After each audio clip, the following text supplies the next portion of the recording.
New evidence has emerged suggesting the Catholic Church tried to cover up the sexual abuse of disabled children at an Adelaide school 20 years ago. Documents obtained by the ABC's Four Corners program reveal the church received legal advice telling it to avoid any written mention of charges against a paedophile bus driver. For 5 years, Brian Perkins drove intellectually disabled children to and from St Anne's Special School.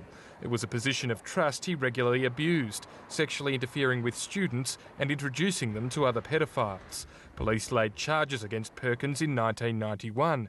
Only 3 families were made aware of the abuse. For the next decade, other parents like Brian and Helen Gitcham didn't understand why their children were so distressed.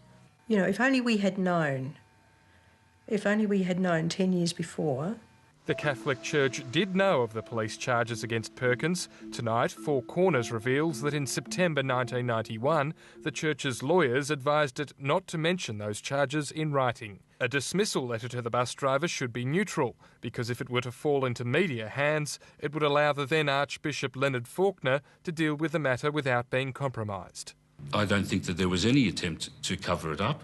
I think that people were offering legal advice about these matters in the context in which they did, that is a context that no longer applies now. The draft severance letter, which was never sent, thanks Perkins for his contribution as a volunteer bus driver.